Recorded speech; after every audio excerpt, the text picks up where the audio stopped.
Mesdames, Messieurs, chers téléspectateurs, bonjour et merci de nous retrouver sur Vision 4 Télévision. Nous serons ensemble jusqu'à 11h52 ce matin. Le programme, c'est Tour d'horizon. Nous émettons depuis Yaoundé, l'une des plus belles capitales au sud du Sahara. La capitale de Yaoundé, pratiquement, c'est 4 millions d'habitants, sauf erreur de ma part. Donc, c'est quasiment le double de certains pays de la sous-région Afrique centrale. Clin d'œil aujourd'hui à toutes les populations qui nous écoutent, à Bangui, à celles qui sont à Brazzaville, au Congo, à Guinée équatoriale, à Malabo, où hier, il y a eu une grande manifestation devant l'ambassade de France, des Équato-Guinéens qui sont allés dénoncer la déstabilisation de la Guinée équatoriale qui serait, selon eux, les Équato-Guinéens, donc orchestrée par l'État français. Bien évidemment, on ne manque pas de faire un clin d'œil à toutes les populations d'Abidjan en Côte d'Ivoire. Tous les dinosaures, chacun dira un mot sur cette image ignoble, horrible qui circule sur la toile. Un ministre ivoirien qui a été agressé par ses propres compatriotes à Paris. Une image qui ne semble pas pour certains honorer le continent africain. Ce matin, nous parlons d'un examen, d'un diplôme qui ne devrait plus être au programme depuis les États généraux de la communication tenus dans notre pays en 1995. Mais pourtant, depuis, le probatoire est toujours là. À quoi sert réellement le probatoire? Pourquoi ce diplôme est-il toujours au programme au Cameroun? Quelles sont les conséquences de la mise en place et de cet examen dans notre pays, le Cameroun? On en parle aujourd'hui parce que plusieurs milliers de Camerounais sont en ce moment en salle d'examen pour essayer d'obtenir ce diplôme-là, le probatoire. Et pourtant, dans très peu de concours au Cameroun, ce diplôme est réellement sollicité. Vous aurez droit à la revue de la presse de ce matin qui portera la signature de Martial Tadé Ouna. Francis Bertrand Bonga sera encore là ce matin pour le Congo ça du jour. Nous sommes heureux de vous savoir nombreux devant vos petits écrans. On fait un clin d'œil particulier à Joël Kwemo qui nous écoute ce matin. C'est le conseiller spécial en investissement du Premier ministre centrafricain, M. Sarandi. Parfait ici, bonjour. Bonjour Ernest Obama, bonjour à Martial, bonjour à Francesco. Je voudrais particulièrement écraser une larme ce matin, si je m'en tiens à l'information que j'ai eue. Donc écraser une larme en l'honneur et surtout en rendant hommage à une célèbre artiste musicienne camerounaise. On l'appelait affectueusement Lizati, qui nous a donc quittés très tôt ce matin. Donc Lizati était une célèbre artiste. Elle a longtemps souffert, mais les informations en ma possession font état de ce qu'elle a finalement cassé le microphone. Lizati n'est pas seule. Il y avait également un autre que nous montrions régulièrement au niveau de notre chaîne. On l'appelait également Tonton Manioc.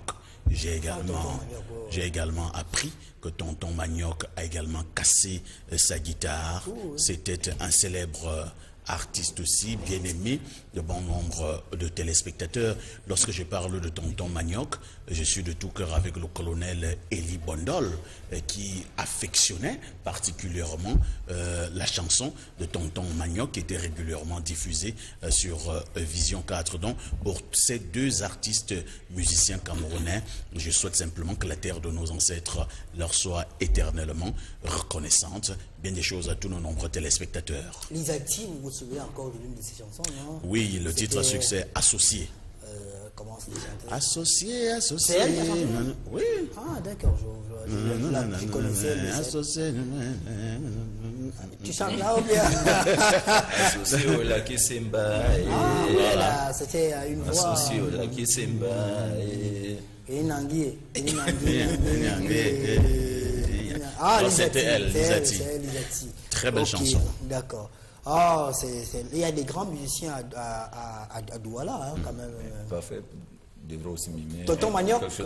Oui, Tonton Manioc, il avait une chanson toute particulière. Je me rappelle encore l'avoir vue lors de la célébration. Qui a Samsung, il chantait « Ce monde va passer, ce monde va passer, ce monde va passer, seul Jésus ne passera. » Les téléphones portables vont passer. Et il chantait, même les papes vont passer. Le pape Jean-Paul II a pris la route. Bon, c'était très comique, mais en même temps bien pertinent.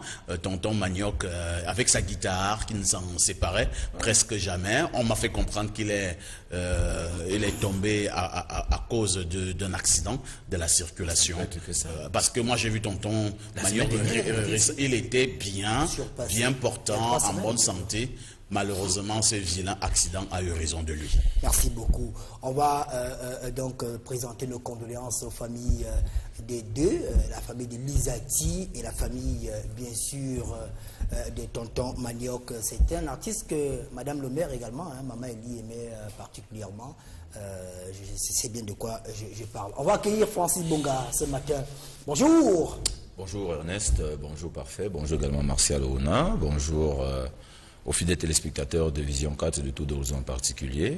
Je voudrais ce matin dire un bonjour sympathique à toutes les populations qui nous regardent depuis Garoua. J'ai reçu 2 ou 3 coups de fil de Garoua hier, des personnes que je n'ai pas entendues depuis près de 8 à 9 ans. Et qui m'ont appelé pour me dire que c'est avec beaucoup de plaisir qu'elles regardent ce programme. C'est la personne, cette personne-là? Je ne sais pas de quoi vous parlez. Je parle de 3 personnes qui m'ont appelé. Okay, maintenant, qui était-elle? Allez le savoir. De toutes les façons, je voudrais souhaiter un bonjour cordial ce matin aux populations qui nous regardent depuis la ville de Garoua. Je voudrais partager avec les téléspectateurs les moments émouvants que j'ai vécu hier en regardant le match Australie-Allemagne. Qui rentre toujours dans le cadre de la Coupe des Confédérations, score de la partie 3-2 en faveur de l'Allemagne. L'Australie qui a montré qu'elle pouvait justement remonter le score chaque fois qu'elle était dominée. Un match suffisamment relevé où on s'est rendu compte véritablement qu'il s'agissait de 2 formations qui ont un très haut niveau. Et cela m'a fait dire une fois de plus que les Lions indomptables ont du pain sur la planche. Ce ne sera pas facile. C'est une coupe qui s'annonce très serrée pour les nôtres.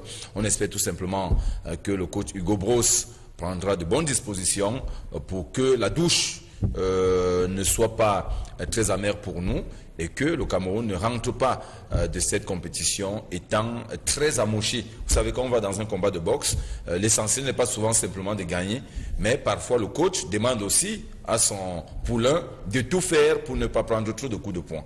Il y a ça aussi, donc il faut prendre la mesure des prochaines rencontres de Lyon. Ce ne sera pas facile, mais on leur souhaite quand même bonne chance. Mais l'équipe, la National Mannschaft, qui n'a que quelques champions du monde, parmi lesquels Moustafi, il y a également Julian Draxler, le joueur du Paris Saint-Germain, qui est par ailleurs le capitaine de l'équipe. L'autre joueur du PSG, Kevin Trapp, était sur le banc de touche hier, mais il est fort possible qu'il démarre la prochaine rencontre, puisque celui qui était titulaire n'a pas été terrible au cours de cette rencontre. Martial, bonjour. Bonjour à Francis, bonjour également à Parfait. Je voulais dire bonjour ce matin à une jeune dame qui nous regarde depuis la ville de Tchang. Il s'agit de Mademoiselle Terry Notoum, à qui je dis donc bonjour ce matin. C'est une fidèle des téléspectatrices. Et je veux également aussi dire bonjour et pourquoi pas souhaiter un bon retour au représentant résident de l'IAI et Cameroun, M. Armand Claude Abanda, qui a justement regagné le Cameroun. On lui souhaite d'ailleurs un excellent début de semaine.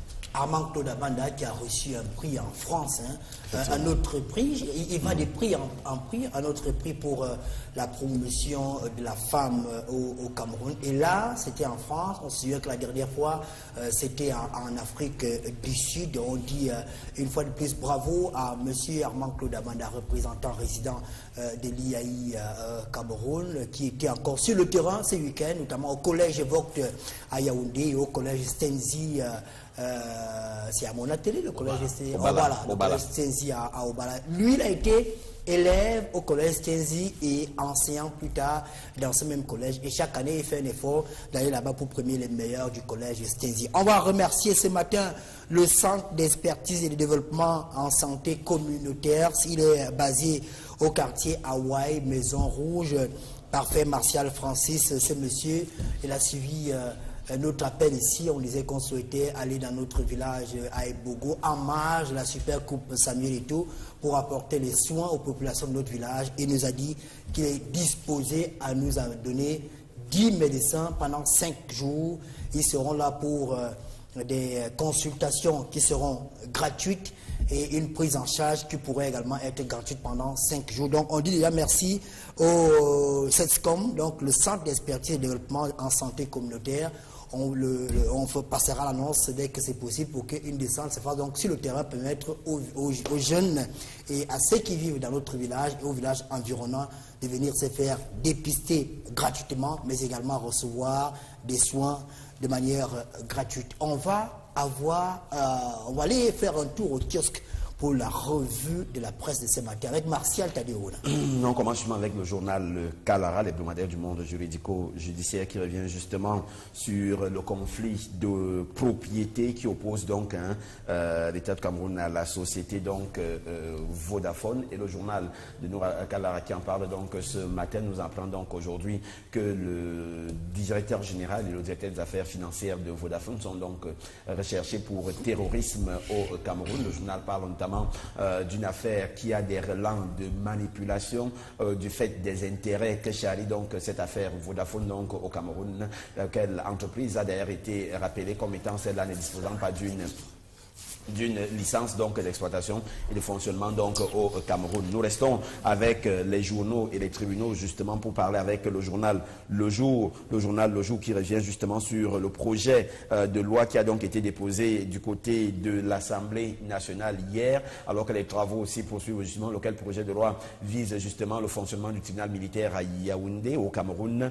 Et le journal Le Jour qui en parle ce matin nous rappelle d'ailleurs que le gouvernement va changer certaines dispositions sur la loi restant donc le fonctionnement du tribunal militaire à Yaoundé. Plusieurs innovations sont donc attendues de ce côté-là. Le journal Mutation parle également aussi d'une enquête, une autre enquête qui cette fois-ci ne concerne pas le tribunal militaire, mais concerne plutôt un fléau qui gagne en ampleur donc dans notre société. Le journal revient sur une enquête exclusive sur les disparitions des enfants donc au Cameroun. Le phénomène de plus en plus, on en parle régulièrement de ces enfants qui disparaissent, de ces enfants qui fuguent, de ceux-là qui sont retrouvés assassinés. Et le journal Mutation qui en parle donc ce matin revient donc sur ce phénomène-là en parlant donc d'un phénomène qui gagne en ampleur donc au Cameroun. Le quotidien L'Épervier lui également a mené une enquête, mais non plus dans les commissariats, mais plutôt du côté de la présidence de la République. Et le quotidien L'Épervier nous renseigne d'ailleurs sur une liste exclusive, une liste des personnes qui détiendraient donc les faux diplômes de ce côté-là. Le journal propose donc cette liste des faux diplômés de la présidence de la République qui malheureusement continuent de bénéficier de la protection de certaines hautes personnalités de la République. On parle également d'un autre journal, notamment Défi Actuel, qui a également enquêté, Défi Actuel a enquêté et revient donc sur un phénomène qui gagne également en ampleur et non plus les faux diplômes, encore moins les enfants. Le journal revient sur notamment le faux et la contrefaçon qui ont donc envahi le marché camerounais. Le journal propose d'ailleurs quelques marques à suffire pour justement démontrer que sont notamment les secteurs du textile, de l'agroalimentaire, des médicaments et du cosmétique qui sont donc visés par cette enquête-là, par ces faux et usage de faux. La Afrique Performance en kiosque aujourd'hui revient notamment sur ce qui se passe du côté du ministère des Mines et du Développement technologique. Nous rapporte donc Ernest Ngouaboubou, le ministre de ce côté-là, révolutionne donc ce département ministériel. C'est à découvrir dans les colonnes du journal, dans une interview exclusive que le journal donne d'ailleurs à la rédaction de ce journal-là. Éco-santé en kiosque aujourd'hui ne parle pas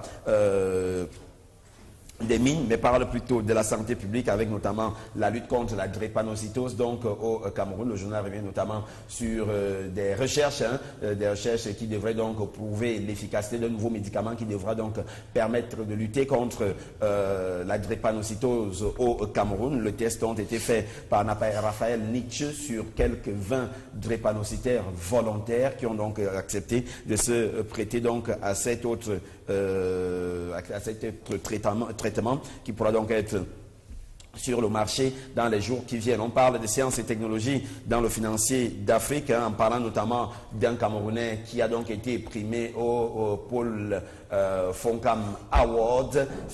C'est une initiative qui récompense donc les meilleurs projets en termes d'entreprise réalisables par des Camerounais, même des Africains en général. Et ces prix-là ont donc été attribués il y a quelques jours, et c'est un Camerounais qui en a et ainsi qu'un Togolais qui ont été primés de ce côté-là. Le patrimoine en kiosque revient sur la chefferie traditionnelle donc au Cameroun, la chefferie traditionnelle au moment où on annonce de plus en plus les conseils régionaux qui devraient pouvoir se mettre sur pied. Le patrimoine, le journal Le Patrimoine revient sur cette chefferie traditionnelle en parlant donc d'un fait qui est désormais devenu source de convoitise. Tout le monde veut être chef de village. Certains ne vont pas jusqu'à mettre en jeu d'énormes moyens financiers pour acquérir le poste de chef de village ou chef de canton, bien chef de premier, deuxième ou troisième degré. Et aux gens de rappeler qu'il s'agit là d'une recherche effrénée, d'une satisfaction et d'un besoin d'auto-accomplissement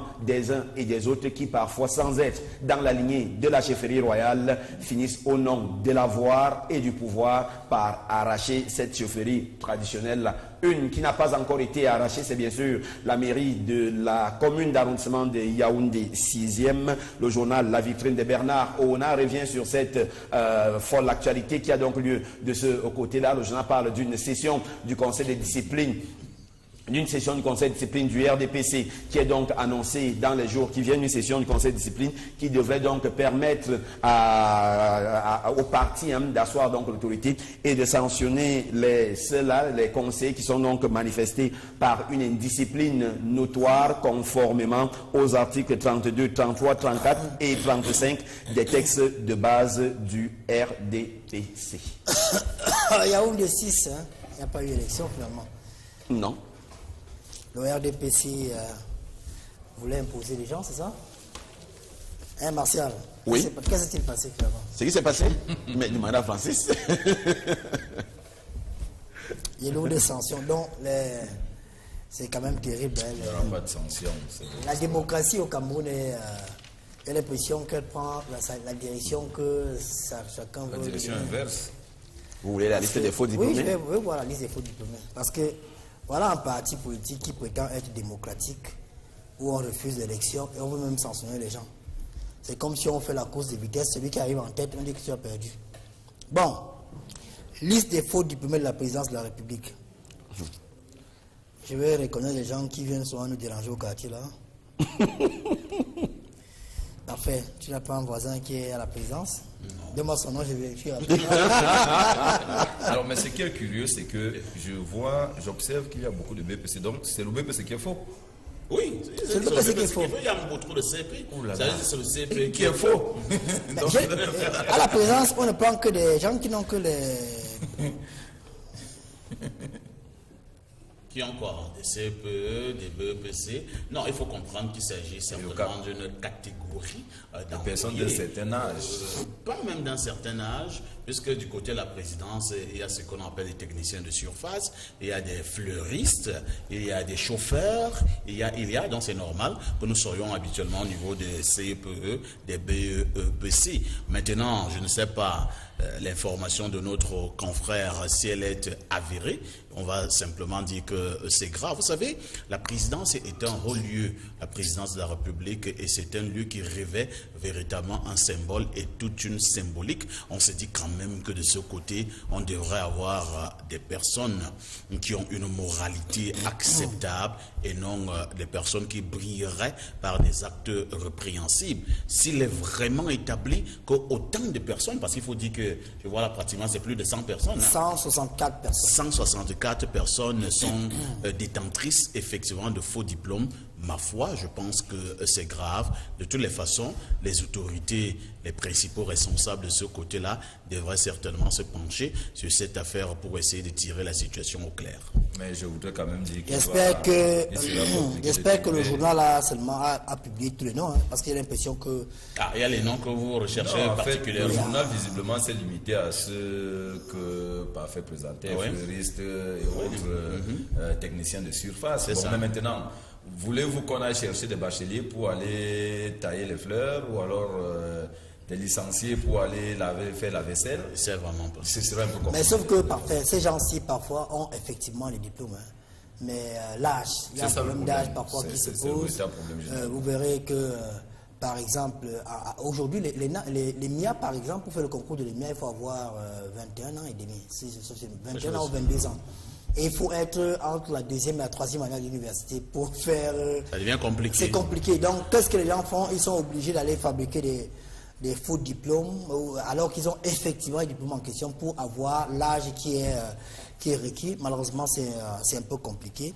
Je pense effectivement, Ernest, le problème que vous soulevez est réel. Il y a eu une promotion, par élégance, je vais taire le nom de cette promotion de la police, et c'était franchement un scandale. On avait pris trop de Camerounais, même du tout venant. J'ai vu des cas où l'office réussit le concours la police, sa mère qui braisait le poisson au quartier réussit aussi le même concours la police. C'est-à-dire que l'office et la maman vont en formation ensemble. À la police, ce que j'ai dit là, à la police, savent que je dis la vérité. Bon, je les connais. Oui, et il y a des cas. Et vous comprenez donc que la maman avait déjà autour de 42 ans, donc naturellement, elle ne pouvait plus entrer à la police. Elle a dû couper, même 15 ans.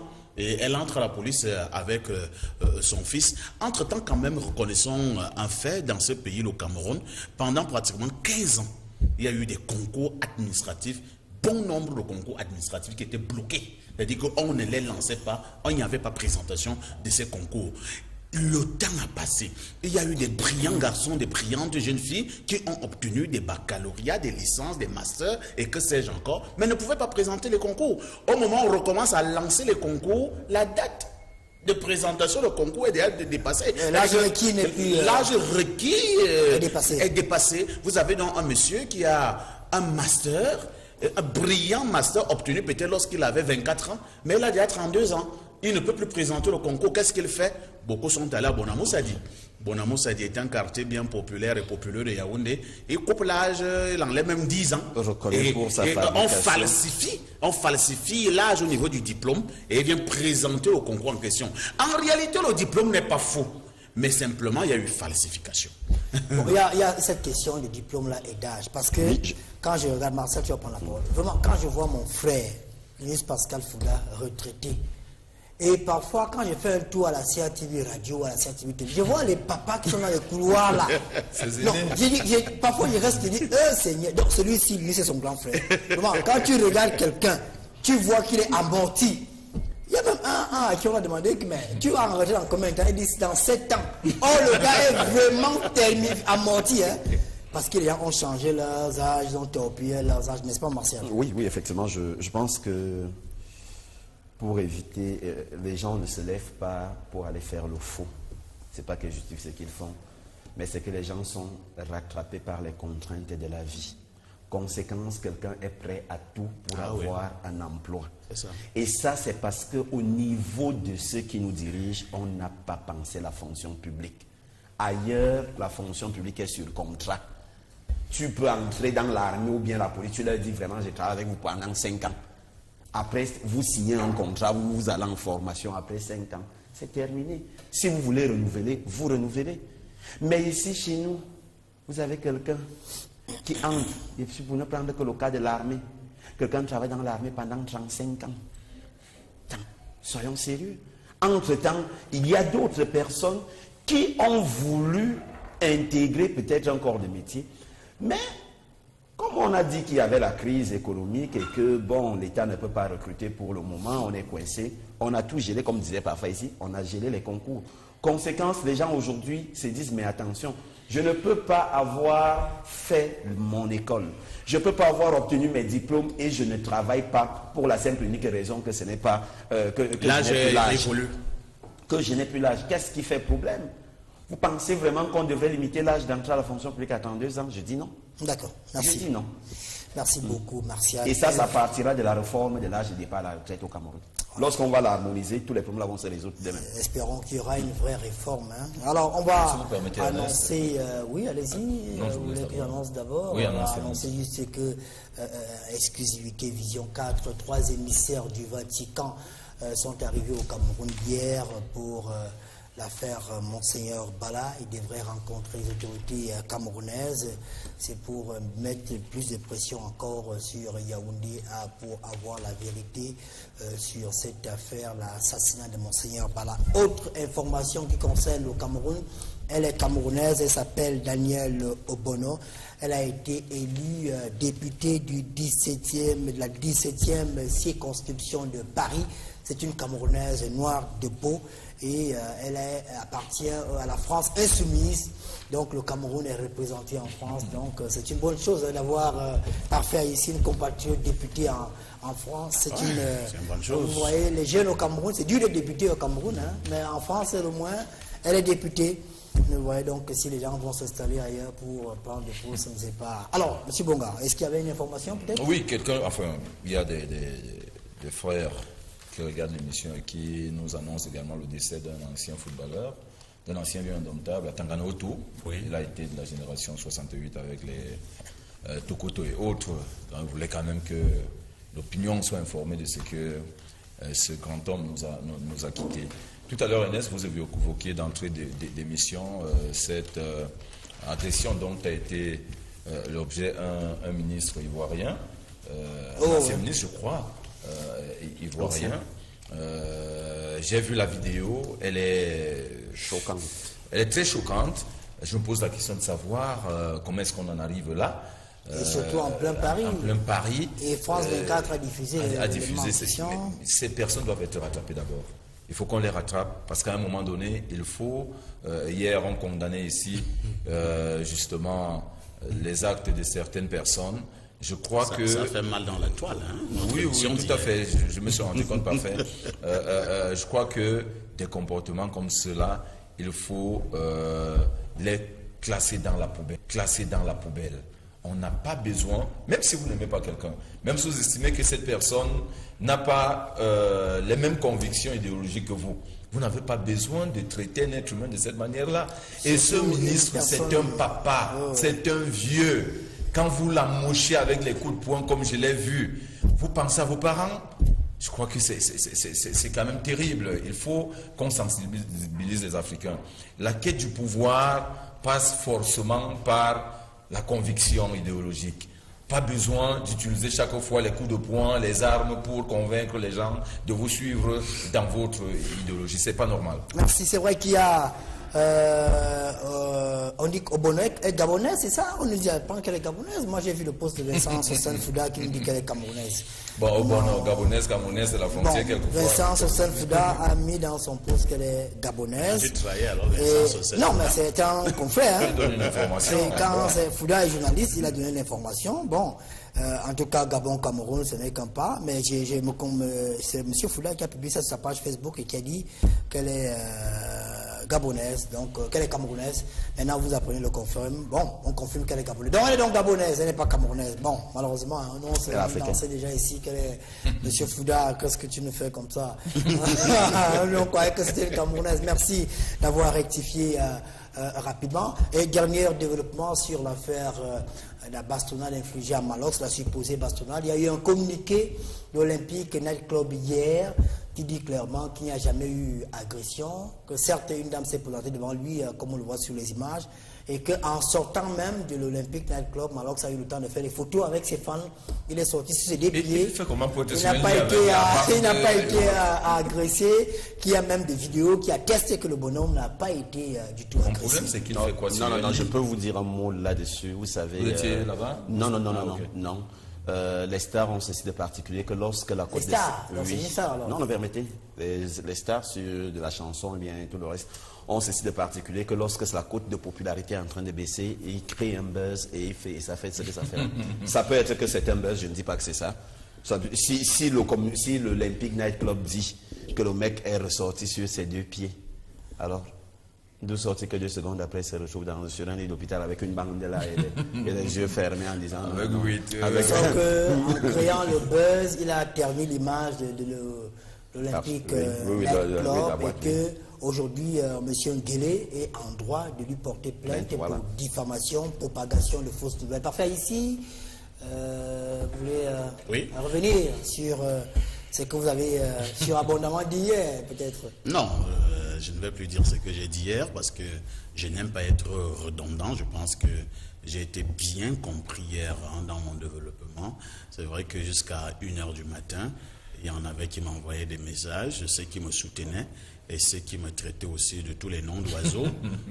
Ce n'est pas grave, c'est ça le monde. Mais c'est la démocratie. Chaque chose ne pouvant exister que par rapport à son contraire. S'il y a le haut, il y a le bas, s'il y a le noir, il y a le blanc. S'il y a le bon, il y a le mauvais. Et maintenant, le reste, vous pouvez imaginer. Maintenant qu'il y a un communiqué qui est sorti de cette boîte de nuit, je pense que les choses commencent à se préciser et ça me réconforte dans une de mes thèses hier, dans mon développement, lorsque je faisais comprendre qu'on n'est même pas sûr qu'effectivement cet individu a été agressé dans cette boîte de nuit. Comme c'est un apôtre de ce genre de coups, il crée un événement comme celui-là, et le jargon est bien connu, il veut attirer l'attention sur lui, il crée donc le buzz. Il crée le buzz et vous voyez qu'il a réussi. Il nous a pris 45 minutes hier, il est en train de nous prendre 15 minutes ce matin, ainsi de suite. Il a réussi le pari, on parle de lui, parce qu'en réalité, qu'est-ce qui pouvait vraiment faire en sorte que moi, parfois ici, je parle de cet individu, et je ne sais vraiment pas. Alors, je vais préférer parler d'autres choses plus sérieuses. Et là, je vais donc parler de ce qui est arrivé à cet ancien ministre ivoirien du côté de Paris. Autant hier, j'ai soutenu la violence et j'ai démontré pourquoi j'ai soutenu la violence sur ce personnage, autant je ne peux pas soutenir le style de violence dont a été victime l'ancien ministre ivoirien. Il me semble qu'à ce niveau, nous sommes là dans la guerre idéologique. On sait très bien ce qui s'est passé en Côte d'Ivoire. Les différents courants de pensée, les différents présidents avec leurs adeptes, avec leur idéologie, avec leur système de mode de gestion et de management.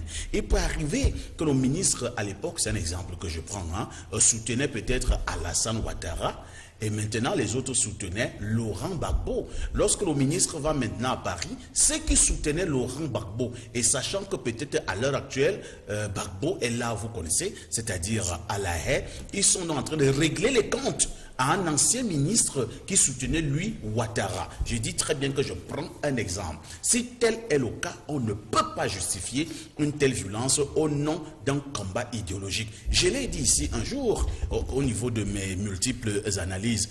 Prenons le cas du Cameroun. Vous êtes libre d'appartenir au RDPC, vous êtes libre d'appartenir au MRC, vous êtes libre d'appartenir à l'UNDP, à l'UPC, et que sais-je encore, et même au parti de M. Chiroma. Vous êtes libre.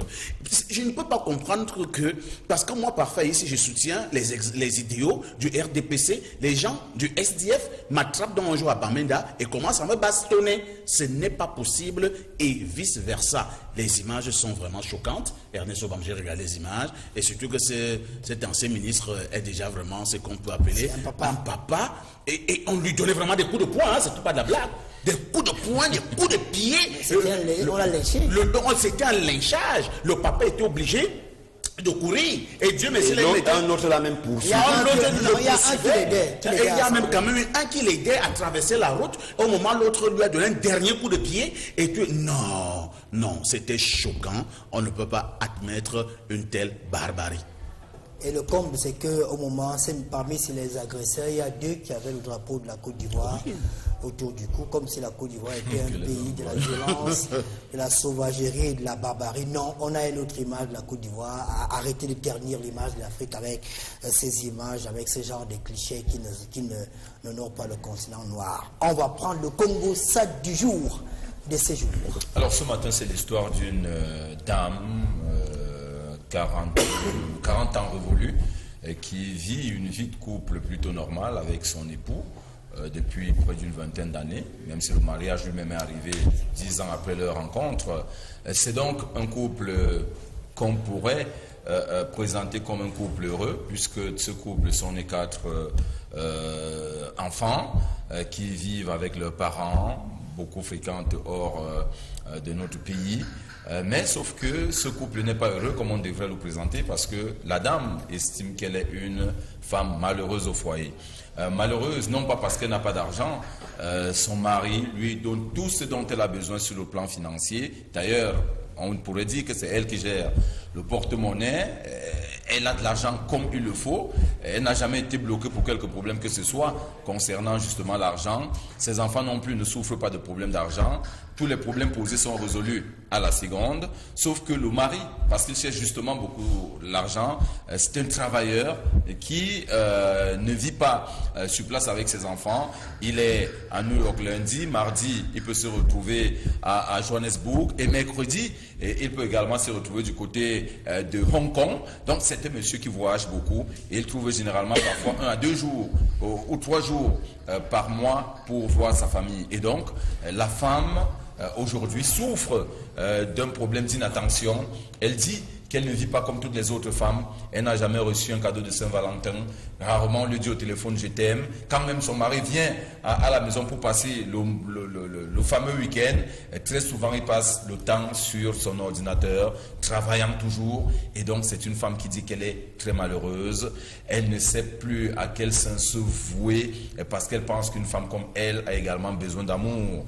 Elle voulait demander conseil aux dinosaures parce qu'elle n'en pouvait plus. Elle était d'ailleurs sur le point de demander le divorce pour essayer d'avoir une vie normale comme toutes les femmes de son âge parce que depuis plusieurs années, elle ne parvient pas à vivre la relation. L'argent, dit-elle, ne fait pas toujours le bonheur. La preuve, c'est qu'elle en a, mais elle n'est pas heureuse. Que faire? Elle voudrait les conseils des dinosaures ce matin. Parfait, ici, une femme qui a tout. C'est elle qui gère l'argent de son mari, c'est elle qui a accès à tous les comptes bancaires. Son mari n'a qu'un compte où il peut prendre de quoi manger. Tout le reste, c'est elle qui gère tout. Tous les comptes, c'est elle. C'est elle qui paye la scolarité des enfants. Quand il faut une nouvelle voiture, elle passe seulement chez le concessionnaire chercher la voiture.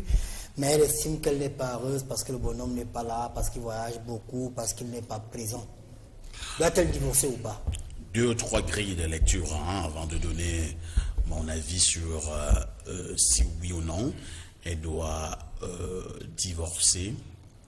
Il faudrait d'abord dire que au niveau justement de la relation amoureuse et pire encore au niveau du couple, au niveau du foyer, cette bonne dose qui est réservée au câlin, cette bonne dose d'attention est importante pour l'équilibre dans un foyer et c'est réciproque.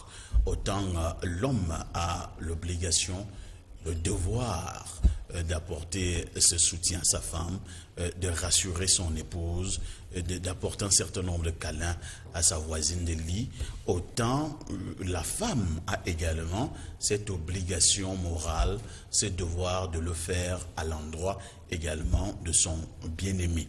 Ça, c'est la première chose. La deuxième chose qu'on devrait également comprendre lorsqu'on est sorti de ces câlins amoureux est que par moments la vie nous amène dans d'autres choses. Vous pouvez avoir connu Parfait ici et qui n'est là que pour venir raconter sa vie privée à tour d'horizon et venir présenter le journal le week-end. À un moment donné, ça peut changer. Au-delà de ses devoirs de parler à tour d'horizon, de présenter les journaux le week-end en passant par arrêt majeur, et il peut avoir d'autres obligations au niveau de son entreprise. C'est-à-dire qu'à partir de demain, on te donne d'autres responsabilités. Ça s'ajoute. J'en suis persuadé que la même dose de câlin que tu as apporté à ta femme et même à tes enfants ne sera plus la même lorsque tu étais probablement un peu plus libre. Cela peut arriver. Et je pense également que la femme devrait comprendre qu'à un moment donné, son mari est de plus en plus pris. Et Francis Bonga nous fait comprendre que c'est même un monsieur qui est entre 2 avions. Aujourd'hui, il est à New York, demain, il est à Bangkok, après-demain, il est à Johannesburg, un autre jour, il est aux îles Caïmans, ainsi de suite. Non pas pour se pavaner avec des jeunes filles élancées et brunes, mais pour travailler. Et par moments, lorsqu'il rentre même au pays, il est dans l'ordinateur parce qu'il faut pondre des comptes rendus, il faut adresser des rapports acquis de droit, ainsi de suite, ainsi de suite. Si ce monsieur se bat comme il se bat là, c'est pour cette femme. c'est pour ses enfants. Je vais vous dire, là je parle des hommes avec petit H. À chaque fois qu'un homme se bat dehors, je vous dis, l'homme se bat pour sa femme. L'homme se bat pour ses enfants. Cet homme ne se bat pas parce qu'en fait, il a besoin de se battre inutilement. Et vous nous renseignez que c'est même la dame qui gère les cartes de crédit, qui gère les comptes bancaires, qui gère la scolarité des enfants avec l'argent que cet homme apporte au niveau du foyer. Non, que cette dame soit compréhensive, que cette dame puisse quand même de temps en temps être tolérante et indulgente. Moi, je vais lui dire autre chose. J'ai même peur de dire, mais cette dame blague un peu. Elle est là en train de vouloir créer un problème. Là, pratiquement, il n'y en a pas. Parce que j'en suis persuadé qu'il y en a. Les femmes qui nous regardent ici, les femmes qui nous regardent en Bancomo, en Vengue, qui disent, Seigneur, qu'est-ce que la femme là veut même juste? Elle a l'argent, elle a les voitures, elle a la nourriture, elle a les habits, elle a les sacs, elle a tout. Mais son problème c'est que non, l'homme ne la câline pas, l'homme n'est plus trop attentionné. Ainsi. Il y a des femmes même qui sont en train de s'énerver quand elles suivent ça.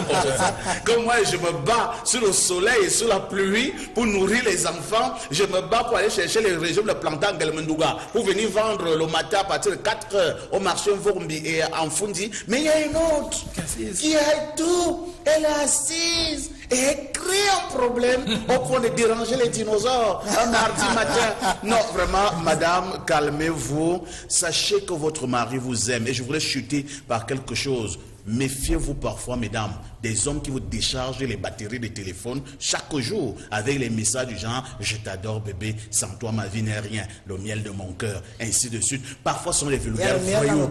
Je n'en sais rien. Parfois ce sont les vulgaires voyous Ernest Obama. Par moments, l'amour est silencieux, mais ça agit. Ce sont les actes, c'est par les actes qu'on reconnaît qu'ici, il y a amour. Bon, vous préférez donc le monsieur qui passe le temps, j'ai failli dire une mauvaise expression, à sucer de la chevelure, à la plante des pieds, pour savoir que non, là c'est un amoureux, alors que vous êtes incapable de payer la maison, vous êtes incapable d'envoyer les enfants à l'école, vous êtes incapable de donner quelque chose qui est en deuil au niveau de la famille. Non. Et il y a l'amour efficace, il y a l'amour des films, de novellas, et il y a l'amour pour l'avenir et pour toute la vie. Merci, parfait, ici. Martial Oona. Je vais commenter ce Congo en une phrase et qui va tout résumer. Vous savez, Ernest Obama, c'est pourquoi vous sortez le matin? Dites-le-moi. Vous ne sortez pas parce que vous voulez vous construire une maison. Vous ne sortez pas parce que vous voulez vous acheter une voiture. Vous sortez justement parce que vous voulez donner un toit à votre famille. C'est vrai. Parce que vous voulez donner un toit. Merci de me l'apprendre aujourd'hui. Moi, je sortais comme ça chaque matin. Vous sortez parce que vous voulez donner un toit à votre famille. Et je vais le dire aux femmes qui nous regardent en ce moment. Lorsque votre homme est dehors, ce n'est pas forcément parce qu'il est avec des femmes ou bien il est en train de... Pas du tout. Il est dehors parce qu'il recherche votre bonheur. Et votre bonheur ne se limite pas à bébé, je t'aime, bébé, ceci, bébé, tu me manques, bébé, allô, bébé, tu... Non. Votre premier bonheur commence... votre premier bonheur commence avec le fait pour cet homme-là de vous mettre à l'abri du besoin primaire. Merci. Il y a une autre expression maintenant. Bébé même ne marche plus. Ah bon? Il y a B. B. B-A-E. B. Qu'est-ce que ça veut dire? Non. Before anything else. Ça veut dire que même avant Dieu, c'est toi qui passes. Un gros mensonge. Tu vas voir. Tu es dans l'avion, dans une voiture, là, tu m'as écrit B, on décolle bientôt. Tu regardes ça. B. Bon, si le Congo, ça, j'étais là hier quand la dame parlait est venue voir Francis. C'est que Francis n'a peut-être pas dit, c'est que la femme en question, elle a un prétendant. Il y a un prétendant qui est prêt à la prendre. Et le prétendant en question, la femme, elle a, donc quand je dis qu'elle est venue, elle parlait avec Francis au téléphone. Il a mis le volume et moi j'écoutais. Monsieur Obama, je vous retiens en 2 secondes. Oui. Madame, le prétendant de dehors là, il n'est avec vous que parce que pour le moment vous avez Martial, laissez-moi parler. Qui vous donne tout. Non, le prétendant, si vous me laissez parler, vous comprenez. La femme en question, elle est au-delà des considérations matérielles. Parce que, son mari actuel, elle a connu quand il était vraiment, il n'avait rien. Au contraire, c'est elle qui lui donnait à manger jusqu'à ce qu'il devienne riche. Et le prétendant actuel, c'est quelqu'un qu'elle a connu également avant, qui est un homme vraiment très riche aussi. Et c'est là le dilemme qu'elle a. C'est que la considération matérielle, elle est au-dessus des considérations matérielles. Elle a besoin d'autre chose. Elle a besoin de l'amour, elle a besoin... Et moi, je lui ai dit, mon petit conseil que je vais répéter ici sur le plateau, que ce que je lui disais au téléphone, que madame, vraiment, c'est vrai que votre mari n'est jamais là. Elle disait au téléphone que depuis pratiquement 10 ans, elle allait une seule fois au restaurant avec son mari. J'espère que les gens sur le plateau amènent souvent la femme au restaurant. Elle allait une seule fois au restaurant avec son mari. Et elle disait également que même quand son mari appelle au téléphone, c'est bonjour, ça va? Tu as payé le jardinier? Est-ce que tu as vidangé la voiture? Bon, la nouvelle voiture, tu vas la chercher. L'autre voiture, tu l'envoies au camp. Quand il finit comme ça, il dit, ah, je suis fatigué, je vais te rappeler. Après, il s'endort. Il ne rappelle plus. Quand il n'est pas sur place, c'est vraiment difficile. Donc, quand on écoute la femme, on a bien envie de lui donner raison. Mais moi, là où j'ai conforté mon argumentaire, où j'ai le socle de mon argumentaire, c'est que Parfait et Martial ont dit. J'ai dit à la femme, madame, c'est bien. Si tu quittes ton mari aujourd'hui, c'est que tu sacrifies tes enfants. Parce que c'est bien beau, hein? Tu vas te remarier, tu seras avec quelqu'un qui est présent, qui t'amènera chaque jour en boîte de nuit, qui va te dire bébé ou bien vos trucs là, qui sera toujours là. Coucou. Je ne sais pas trop. Mais sauf que tes enfants que tu as laissés là-bas, comme chacun d'entre nous, les hommes là, on a un truc là à l'intérieur de nous, les femmes ne savent même pas. Ce qui est à l'intérieur, c'est que quand une femme te manque de respect ou bien qu'elle te pousse à bout, la réaction, c'est une réaction qui est parfois forestière et animale. C'est que cet homme-là, 6 mois après ton départ, il va se remarier. Quand il va se remarier, il faut prier pour qu'il n'ait pas d'enfant avec la nouvelle femme. Dès qu'il a un enfant avec la nouvelle femme, tes enfants n'existent plus. Tout l'amour qu'il avait pour ses enfants, il va le déverser sur l'enfant qui vient de naître. Et toute la haine qu'il a vis-à-vis de toi, il va la déverser sur tes enfants. En dehors de ça, la femme, la nouvelle femme qui arrive, elle veut s'implanter, n'est-ce pas, Parfait, ici. Clair. Et pour s'implanter, elle s'inscrit dans la rupture. Et c'est de bon. Elle va dire, le premier fils, il est où? Il a fait ses études aux États-Unis. Non, il n'a pas besoin de ça. Il y a des bonnes écoles au Cameroun, non? Il y a les universités. Il y a l'Institut pour Cameroun. Il peut aller à l'IAI au Cameroun. Envoyez la l'IAI au Cameroun. Il n'a pas besoin d'aller aux États-Unis. Il faut le ramener au pays. Le deuxième est où? Il est en France. Non, pourquoi en France? Il y a une bonne école au Cameroun, à l'université catholique. Il faut l'envoyer au Cameroun. Tous les enfants là vont d'abord revenir au Cameroun. Et après ça, il va s'arrêter de payer les études. Il y aura quelque chose qui va se passer. Et chaque jour, tu vas donc maintenant réellement souffrir. Quand les enfants vont t'appeler que maman, le chauffeur n'est pas venu me chercher ce matin. Maman, on n'a pas envoyé mon argent de ration, mon argent du mois. Tu vas l'appeler, il va te dire non, je suis occupé, vois ça avec ma femme. Ah oui, il va te dire vois ça avec ma femme. Et quand j'ai fini, je lui ai dit, il y a un choix à faire. C'est vraiment un choix cornélien. C'est toi ou les enfants. C'est souvent le choix que les femmes doivent faire quand elles divorcent. Hein. Si tu veux, tu te choisis, si elle se choisit elle-même, ok, elle peut divorcer, recommencer notre vie, être heureuse, en sachant qu'elle a vendu pratiquement pour aller comme au quartier des enfants.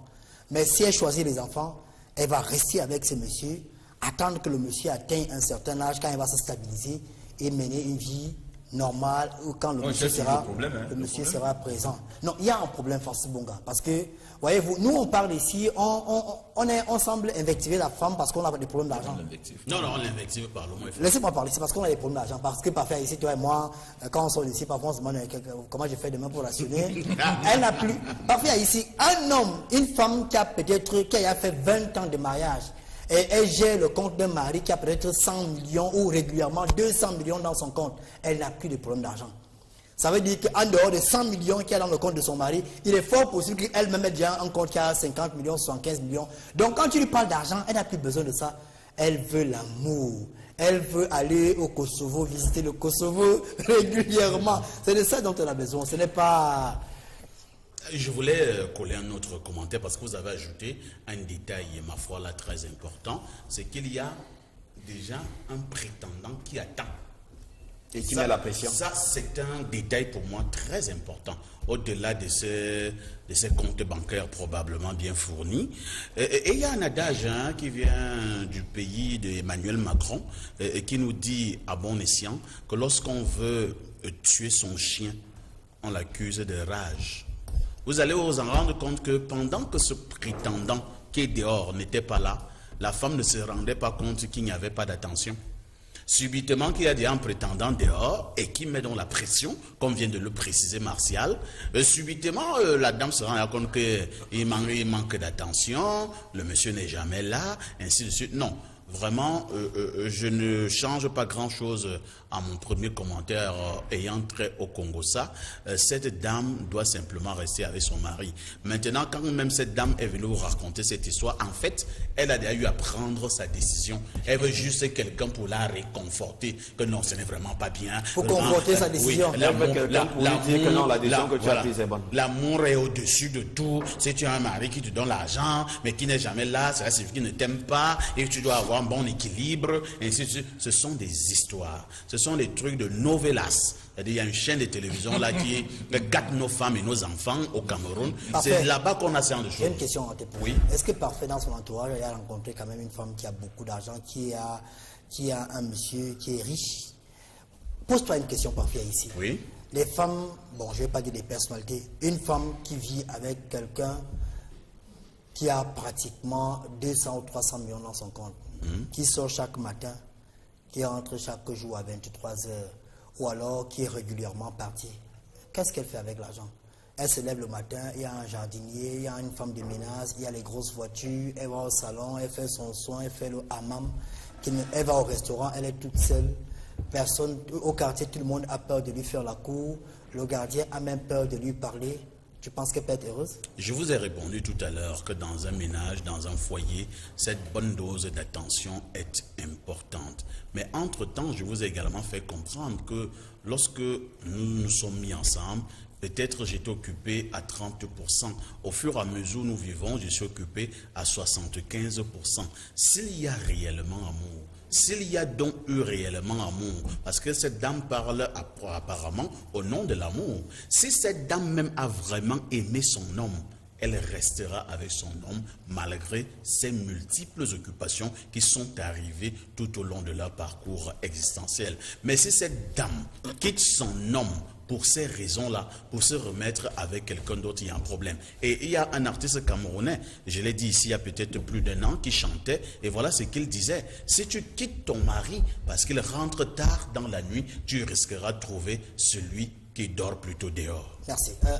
Martial voulait ajouter je voulais ajouter quelque chose. Ernest Obama. La différence entre la femme et l'homme, c'est que la femme, lorsqu'elle prend une décision, elle a déjà une opportunité de choix. C'est ça. Tant qu'elle n'a pas d'opportunité de choix, elle ne prend aucune décision. Elle reste tranquille et elle supporte. Contrairement à un homme qui peut prendre une décision sans avoir aucune opportunité de choix. Elle emporte pièce. Il dit, ok, bon. Vous voulez dire que la femme, la décision est prise depuis... Elle a pris la décision depuis fort longtemps. Mais je vais lui dire une chose. Si elle regarde l'émission. Elle ne regarde pas, malheureusement. Oh, malheureusement. Francis Bonga, si vous avez son contact, dites-lui. Elle est dans l'avion actuellement. Dites-lui qu'un Africain ou alors une Africaine, ça ne divorce pas. Ah oui. Chez les Africains, on ne sait pas ce que c'est que le divorce. Et tous les tribunaux de... C'est nouvelle et Dina TV qui montre que les gens divorcent. Un Africain ne divorce pas, Ernest Obama. Quand ça ne va plus, vous restez là et vous élevez vos enfants. Vous élevez vos enfants. Vous élevez vos enfants, mais chacun cherche son bonheur. Un Africain, le mot divorce n'existe dans aucune langue en Afrique. Merci. Peut-être pour finir, je ne sais pas si français. Mais je voulais ajouter autre chose. Il y a également des femmes qui réclament un peu trop les chagrins là. C'est-à-dire que, pas les chagrins, je veux dire les câlins autant pour moi. Merci, monsieur Bonga. Merci beaucoup. Ces câlins là. Parce que vraiment, et là je veux rejoindre Parfait à ici. Ton histoire, comme on te dit, Bella, ça change quoi? Parce que la femme est allée jusqu'à nous dire, elle nous disait au téléphone hier, que le jour de la Saint-Valentin, elle appelle son mari à 20h. Elle dit à son mari, est-ce que tu sais que c'est le 14 février aujourd'hui là? Le mari dit, oui, je sais. Il dit, mais tu n'as pas pensé à me faire même un petit cadeau? Il dit, j'ai dit, tu veux quoi? Tu n'as pas la carte. Le cadeau s'achète avec quoi? L'argent. C'est toi qui as l'argent. C'est toi qui veux le cadeau.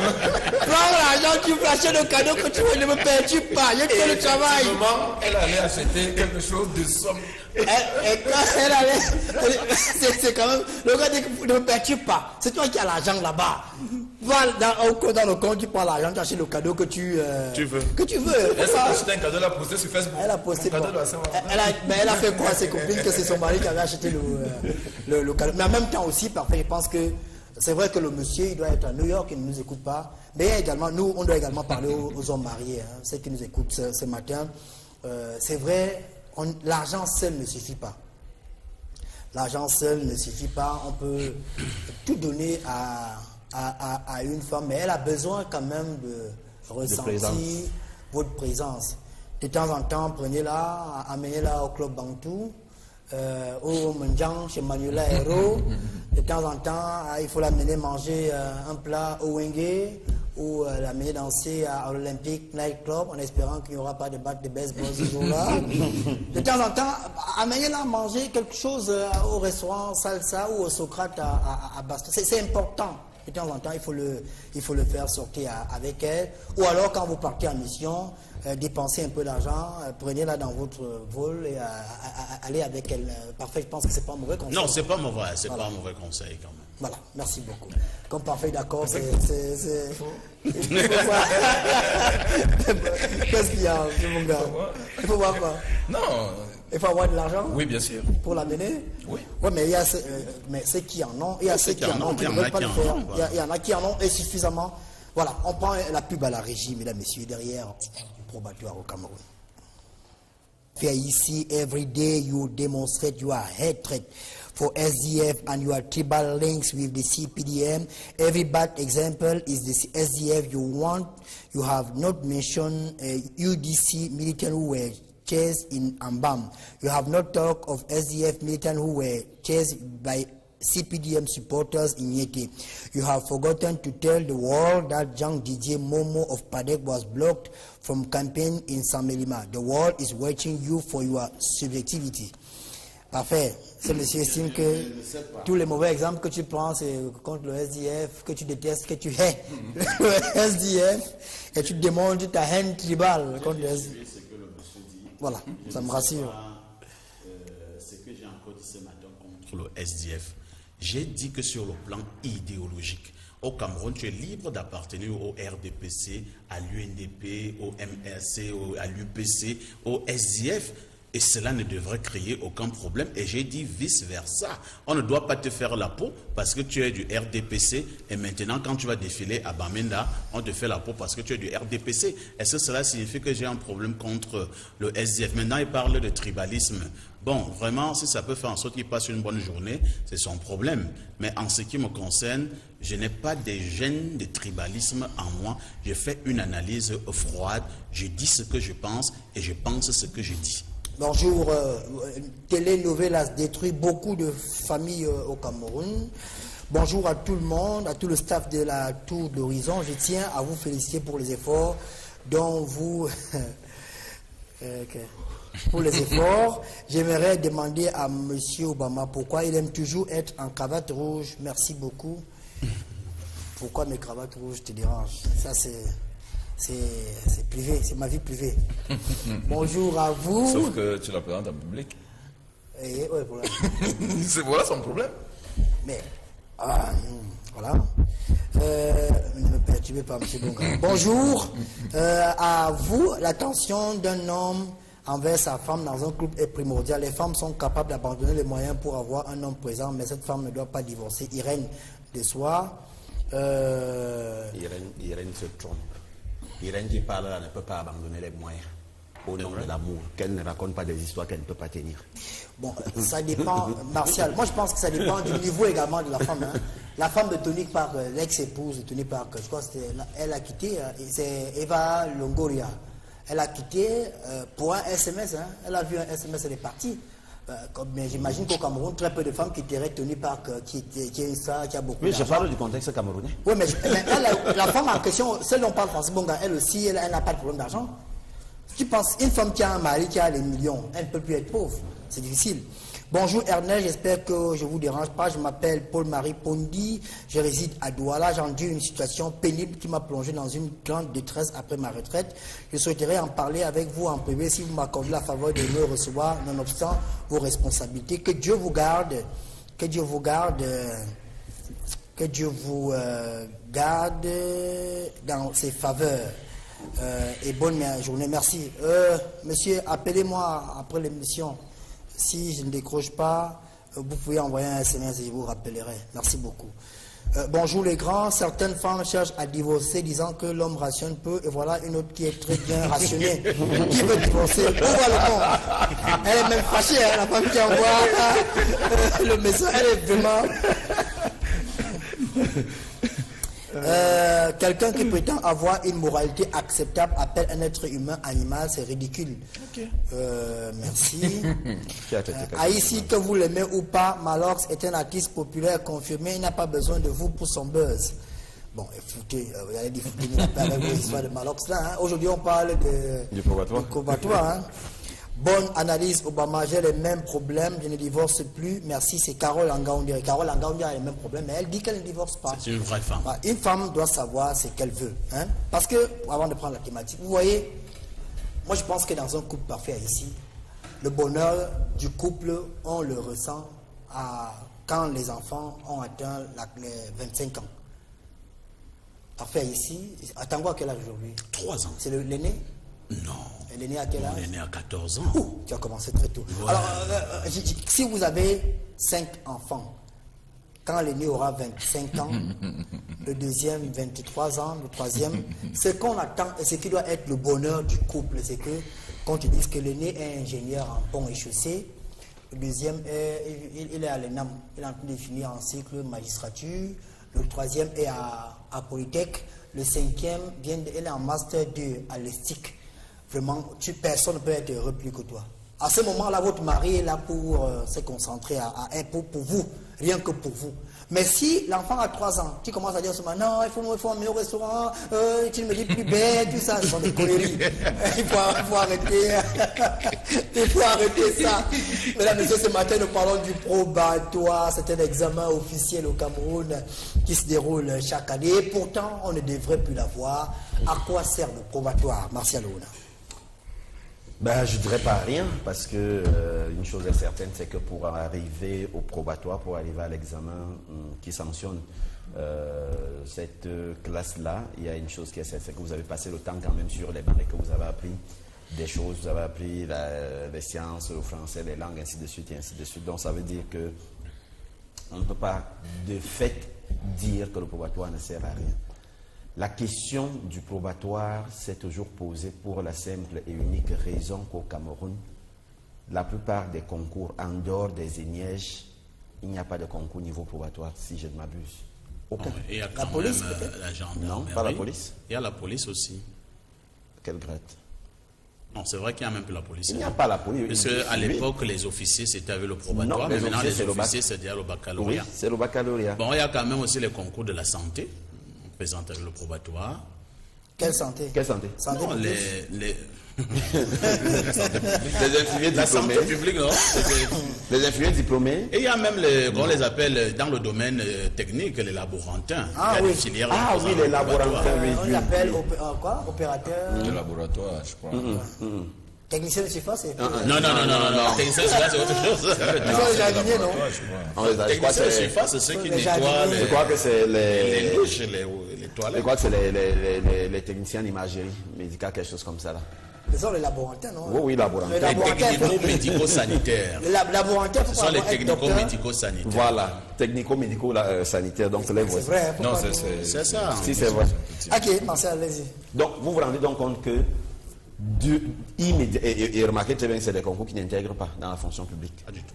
Automatiquement, on finit donc, on pose dans la question, ça, mais finalement, à quoi sert-il d'apprendre quelque chose qui ne nous sert véritablement pas à grand chose? Faut-il l'enlever? Faut-il le maintenir? Il me semble qu'après les stages généraux de la communication, on avait dit de l'éducation massive. De l'éducation, autant pour moi, de la communication en tête. Il avait été prévu que le probatoire devait sortir progressivement des programmes scolaires. Mais il y a une question qui se posait. Alors, qu'est-ce qu'on allait faire du baccalauréat? Est-ce qu'on allait le faire comme dans certains pays où il faut le faire en 2 étapes, c'est-à-dire une première partie en première, une deuxième partie en terminale pour permettre de valider toutes les UV. C'est des questions qui se sont posées. Mais malheureusement, j'ai l'impression que depuis ces états généraux de l'éducation, toutes les matières, oui. Voilà. Voilà. Donc, le problème se pose donc, c'est que... beaucoup ce matin. Depuis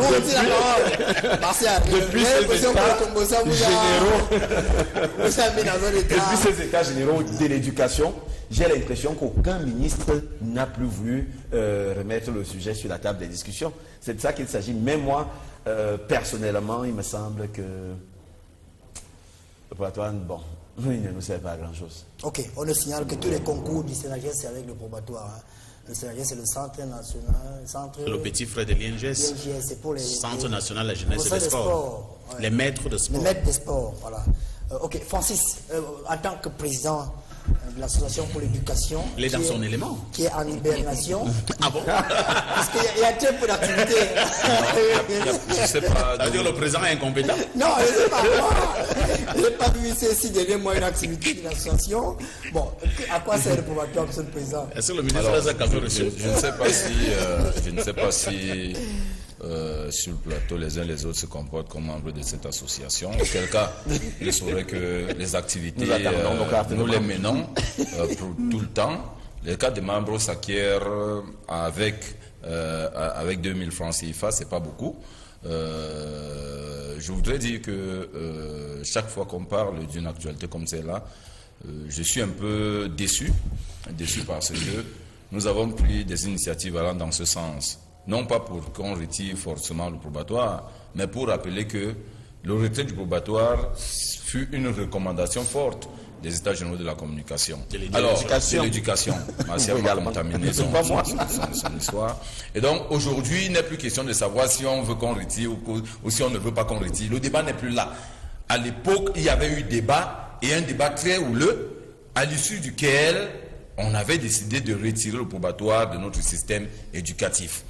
Maintenant, pourquoi est-ce qu'on ne le retire pas? Je ne peux pas vous dire combien de fois nous avons écrit dans le cadre de l'association des journalistes de l'éducation pour attirer l'attention des décideurs sur cet aspect de notre système éducatif. À l'époque du feu ministre Mapes, nous l'avons fait, nous l'avons même rencontré en tête à tête, nous avons discuté sur la question. Le ministre Ngal est là, c'est vrai qu'il y a trop de réticence de ce côté, on est même fatigué d'écrire, on s'est dit, bon écoutez, laissons-le gérer son ministère comme il veut gérer, s'il ne veut pas que nous apportions notre contribution à l'essor de ce ministère, c'est pas grave, mais nous continuons à faire ce que nous devons faire en tant qu'association. Donc, il faut dire que aujourd'hui, au Cameroun, peut-être que c'est la conjoncture qui amène les dirigeants à ne pas finalement céder au retrait de ce diplôme. Parce que, souvenez-vous quand même, que quand il y a un examen, chaque année qu'il y a examen, c'est près de 5 à 6 000, peut-être je vais un peu trop loin, mais c'est dans les 4 000 à 3 500 candidats qui vont donc frapper à la porte du probatoire, et ça implique un certain nombre d'incidences financières, il y a les impôts qui entrent et tout le reste. Est-ce que c'est la raison pour laquelle on ne veut pas retirer? Parce qu'il faut également regarder cette problématique sur le plan économique. Est-ce que le gouvernement gagne à ce que le probatoire résiste pour que, généralement, pendant la période de dépôt des dossiers, qu'on puisse avoir un peu d'argent? J'ai dit, on peut le récupérer ailleurs, c'est que sur le plan économique. On peut créer d'autres postes d'intérêt ailleurs pour permettre à l'État d'avoir un peu d'argent. Mais je crois que quand les gens se sont assis, ils ont décidé de la pertinence de quelque chose, il faut mettre en application cette recommandation. Aujourd'hui, oui, on dira que c'est un frein pour ceux qui ne sont pas très intelligents. Ça bloque beaucoup de personnes. Je ne sais pas si on a intérêt à ce que nos enfants soient bloqués par un examen. Je ne crois pas que cela intéresserait quelqu'un. Il est important de dire que la classe de première, c'est une classe comme toutes les autres. Je ne sais pas pourquoi est-ce qu'on n'a pas mis un examen probatoire au cours -1 pour que les enfants accèdent au cours -2. Les enfants pas du cours -1 pour le cours -2 sans que cela ne pose jamais de problème à personne. On peut faire autant en première. Vous partez de la première pour la terminale. Si vous avez le niveau requis, eh bien, en terminale, vous vous en sortez. Si vous n'avez pas le niveau requis, d'ailleurs, vous ne passez pas la première. Parce qu'il faut naturellement que vous justifiez d'une moyenne en fin d'année scolaire. Donc, moi, je crois que c'est un débat qu'il faut remettre sur la table. Et si on ne veut donc pas appliquer la recommandation de ces états généraux de l'éducation. Alors, mais qu'on mette tout ça dans la caducité, qu'on nous dise que ces états généraux n'avaient pas produit les résultats, est-ce qu'on Sauf que parfois ici, le probatoire donne quand même beaucoup d'argent à l'État. Les dossiers du probatoire, les timbres qui sont vendus. Et au-delà, on sait également que le probatoire est comme une sorte de tamis, parce que c'est l'un des diplômes les plus compliqués du secondaire.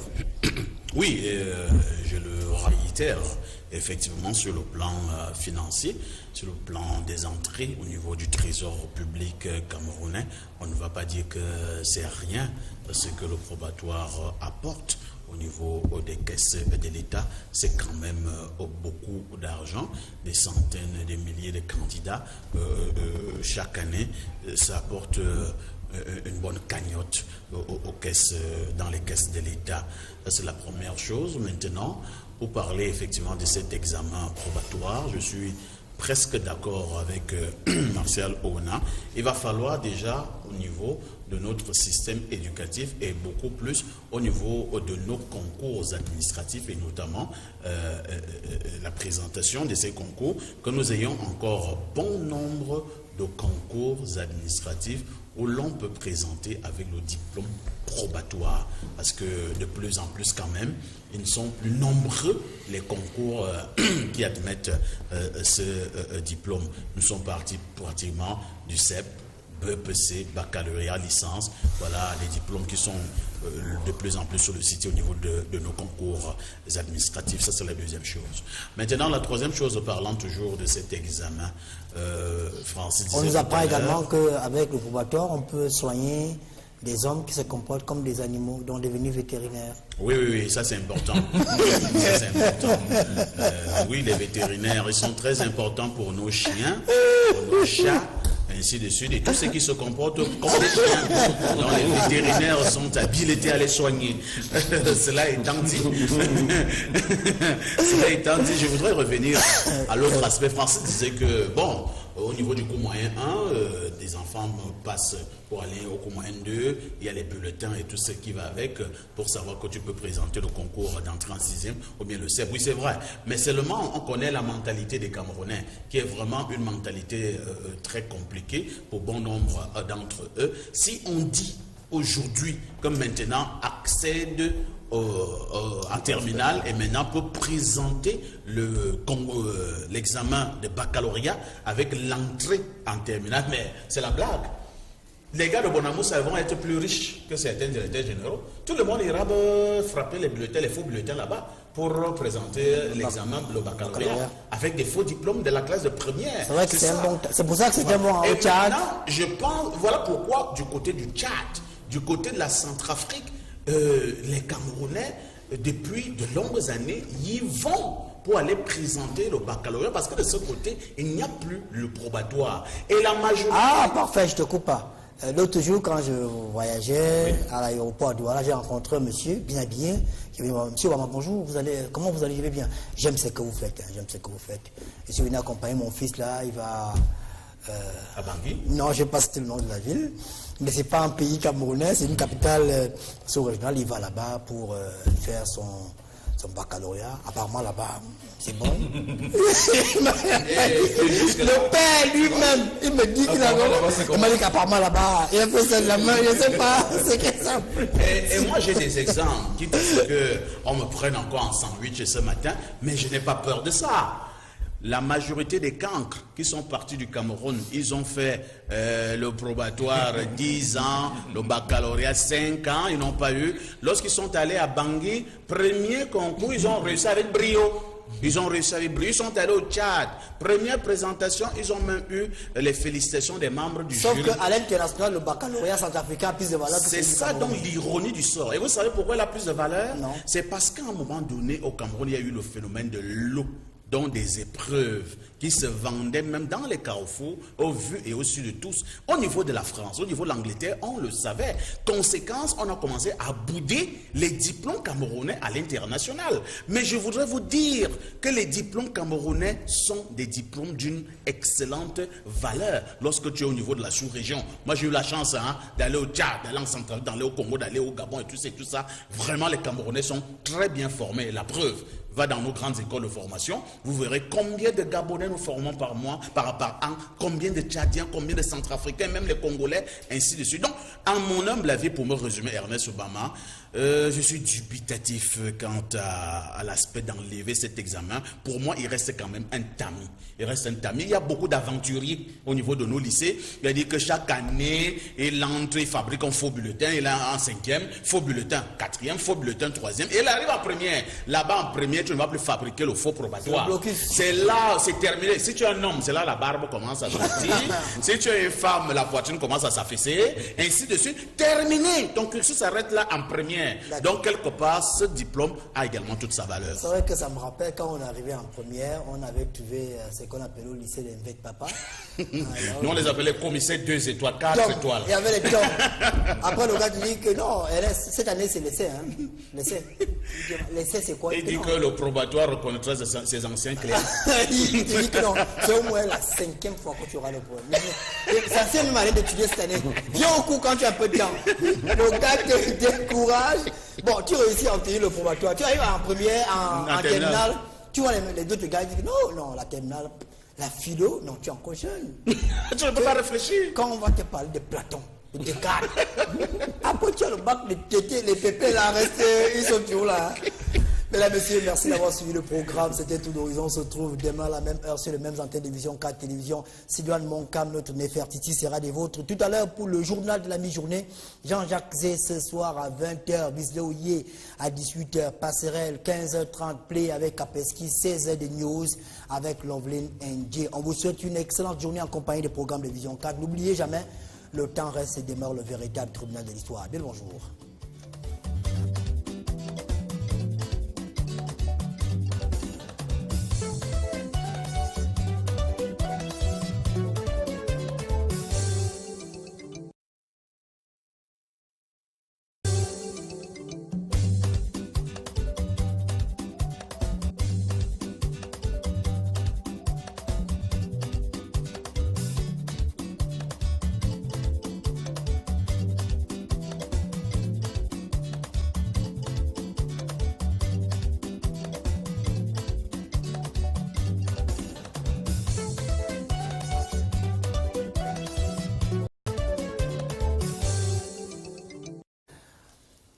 Mesdames, Messieurs, chers téléspectateurs, bonjour et merci de nous retrouver sur Vision 4 Télévision. Nous serons ensemble jusqu'à 11h52 ce matin. Le programme, c'est Tout d'Horizon. Nous émettons depuis Yaoundé, l'une des plus belles capitales au sud du Sahara. La capitale de Yaoundé, pratiquement, c'est 4 millions d'habitants, sauf erreur de ma part. Donc, c'est quasiment le double de certains pays de la sous-région Afrique centrale. Clin d'œil aujourd'hui à toutes les populations qui nous écoutent, à Bangui, à celles qui sont à Brazzaville, au Congo, en Guinée équatoriale, à Balabo, où hier, il y a eu une grande manifestation devant l'ambassade de France, des Équato-Guinéens qui sont allés dénoncer la déstabilisation de la Guinée équatoriale qui serait, selon eux, les Équato-Guinéens, donc orchestrée par l'État français. Bien évidemment, on ne manque pas de faire un clin d'œil à toutes les populations d'Abidjan en Côte d'Ivoire. Tous les dinosaures, chacun dira un mot sur cette image ignoble, horrible qui circule sur la toile. Un ministre ivoirien qui a été agressé par ses propres compatriotes à Paris. Une image qui ne semble pas pour certains honorer le continent africain. Ce matin, nous parlons d'un examen, d'un diplôme qui ne devrait plus être au programme depuis les états généraux de la communication tenus dans notre pays en 1995. Mais pourtant, depuis, le probatoire est toujours là. À quoi sert réellement le probatoire? Pourquoi ce diplôme est-il toujours au programme au Cameroun?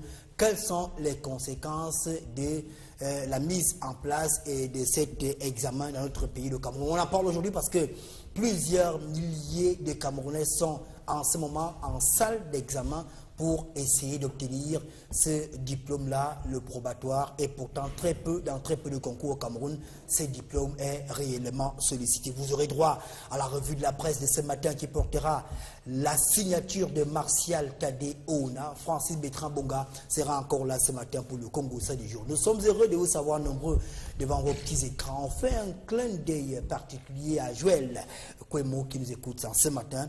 C'est le conseiller spécial en investissement du Premier ministre centrafricain, M.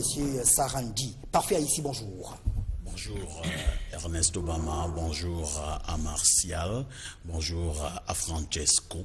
Je voudrais particulièrement écraser une larme ce matin, si je m'en tiens à l'information que j'ai eue. Donc écraser une larme en l'honneur et surtout en rendant hommage à une célèbre artiste musicienne camerounaise, on l'appelait affectueusement Lizati, qui nous a donc quitté très tôt ce matin.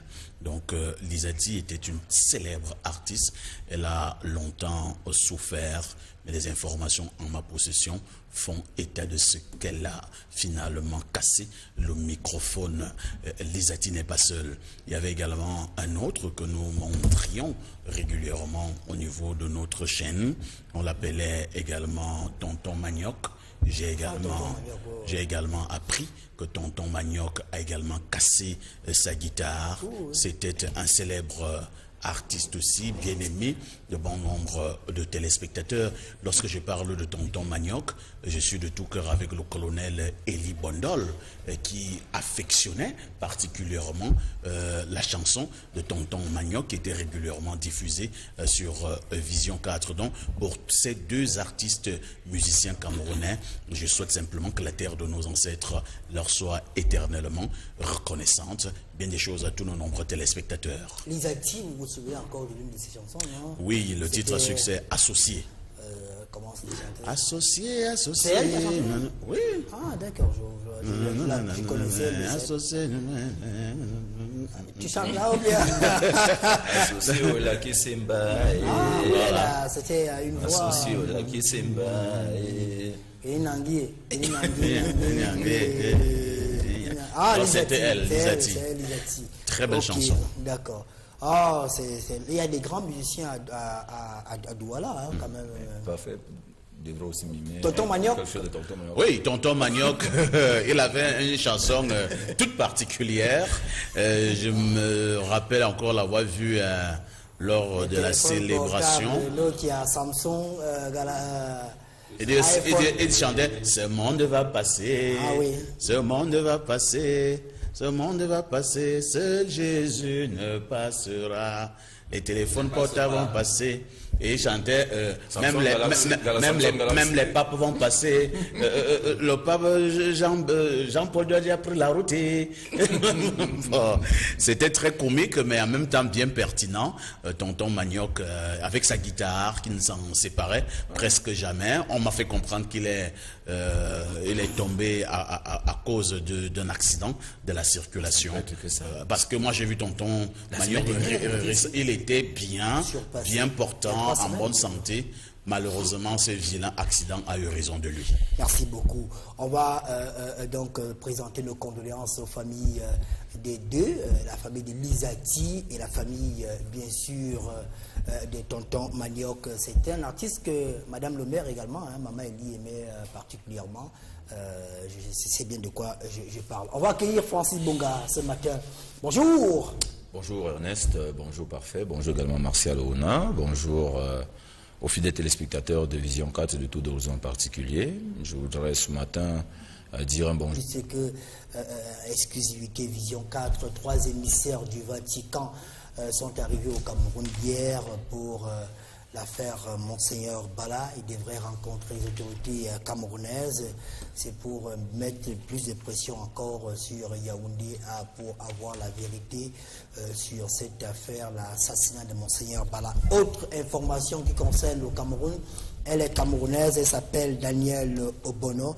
Elle a été élue députée de la 17e circonscription de Paris.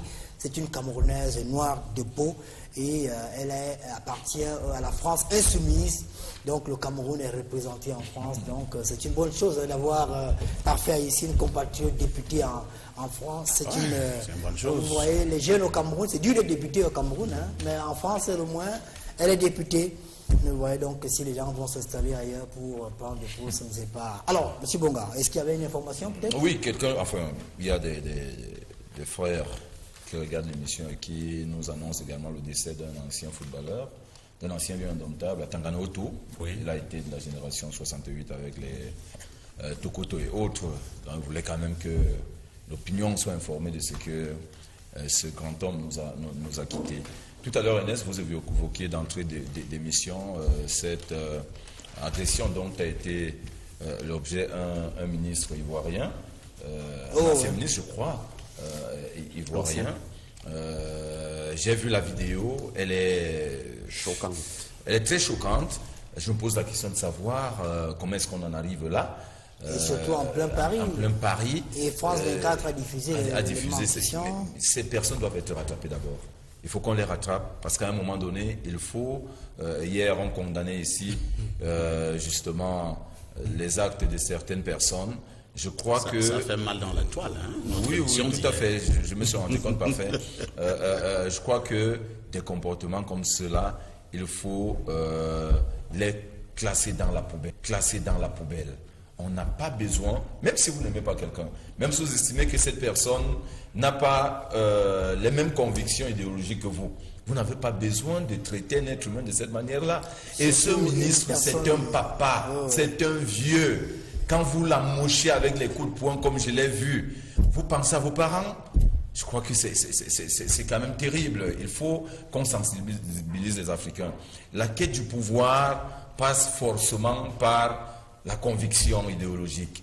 Pas besoin d'utiliser chaque fois les coups de poing, les armes pour convaincre les gens de vous suivre dans votre idéologie. C'est pas normal. Merci. C'est vrai qu'il y a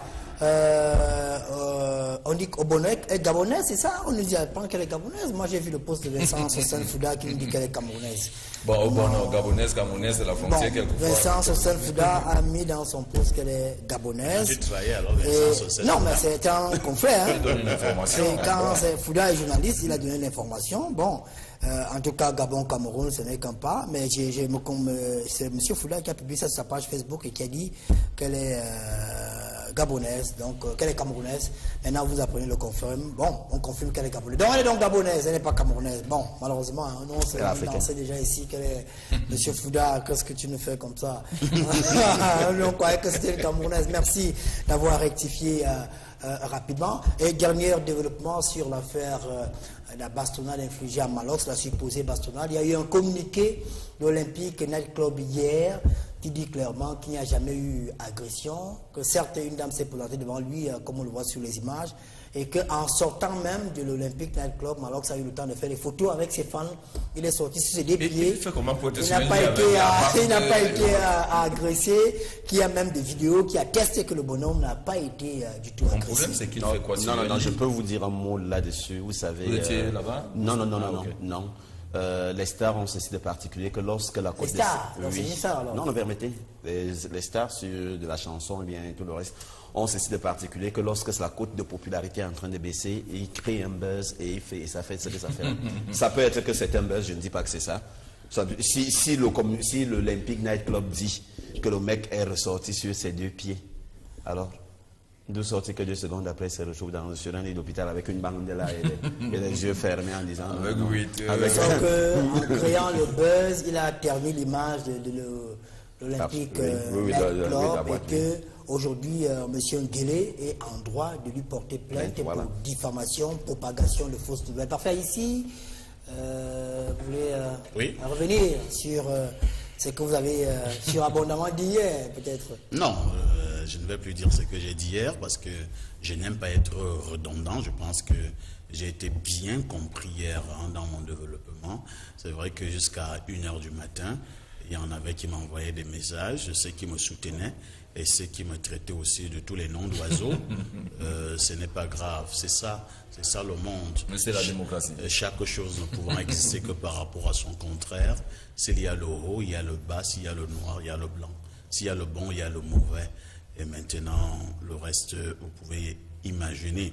Maintenant qu'il y a un communiqué qui est sorti de cette boîte de nuit, je pense que les choses commencent à se préciser et ça me réconforte dans une de mes thèses hier, dans mon développement, lorsque je faisais comprendre qu'on n'est même pas sûr qu'effectivement cet individu a été agressé dans cette boîte de nuit.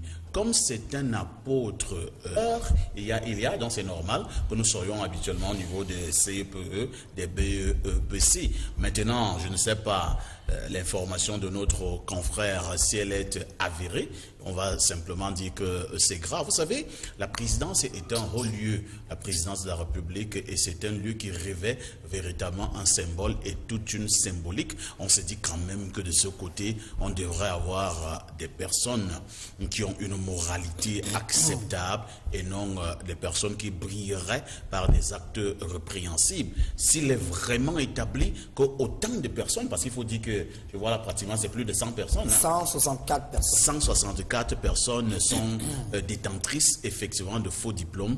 Ma foi, je pense que c'est grave. De toutes les façons, les autorités, les principaux responsables de ce côté-là devraient certainement se pencher sur cette affaire pour essayer de tirer la situation au clair. Mais je voudrais quand même dire que... J'espère que le journal a seulement a publié tous les noms, hein, parce qu'il y a l'impression que...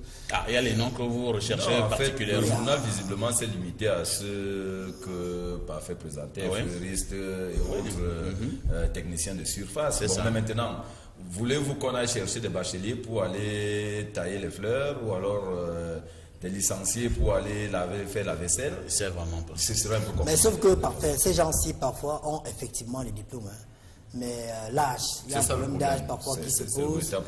Vous verrez que, par exemple, aujourd'hui, les MIA, par exemple, pour faire le concours de l'EMIA, il faut avoir 21 ans et demi. 21 ans ou 22 ans.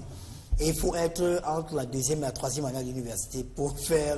Ça devient compliqué. C'est compliqué. Donc, qu'est-ce que les gens font? Ils sont obligés d'aller fabriquer des faux diplômes, alors qu'ils ont effectivement les diplômes en question pour avoir l'âge qui est requis. Malheureusement, c'est un peu compliqué.